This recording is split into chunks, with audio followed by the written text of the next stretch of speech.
I didn't scream. I didn't faint. I just stood there, frozen, staring at the man I thought I knew. The man I loved.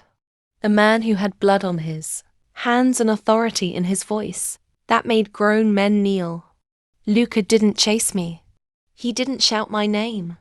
He just watched me walk away like he already knew I wouldn't get far. That scared me more than the guns. I shook the entire drive home. Every red light felt like a trap. Every shadow looked like it was following me. I replayed every moment with Luca, every smile, every touch, wondering what parts were real. My phone buzzed once. Luca, you're safe. No one followed you. I threw the phone onto the passenger seat like it burned. I told myself I imagined it, that there had to be an explanation, a misunderstanding, a movie scene coincidence my brain exaggerated out of fear. But the memory didn't fade. Men kneeling, blood pooling, Luca's calm voice giving orders like life was disposable. I cried myself to sleep and still woke up knowing the truth.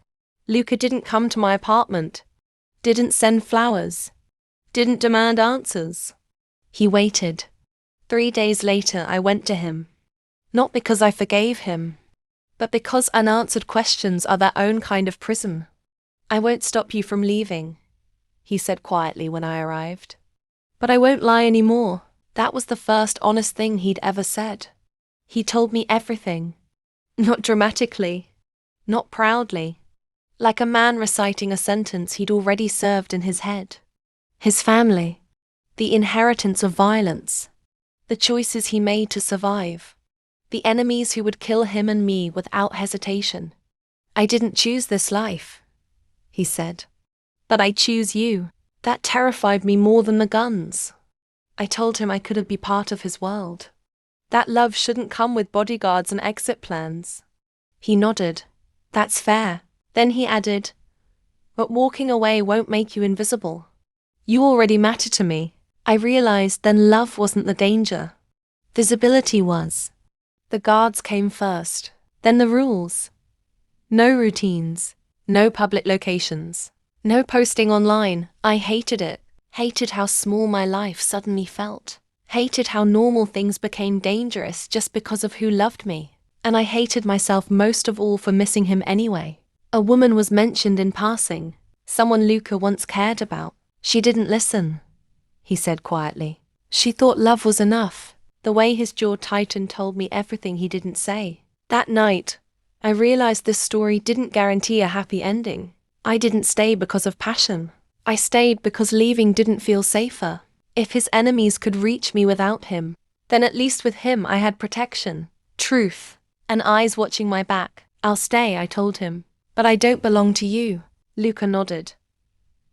I don't want ownership. I want loyalty. My phone buzzed at 2:17 a.m. Unknown number. You're closer to him than you should be. Unknown number. If you don't leave, Luca, we'll make you regret it. I stared at the screen, heart pounding, and before I could respond, another message came through. A photo of me leaving my apartment earlier that day. It happened fast. One moment she was walking to her car. The next hands, darkness, fabric over her face. She screamed Luca's name into silence.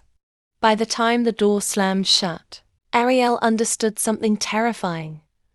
This wasn't about ransom. It was about punishment. When Luca got the call, something in him snapped.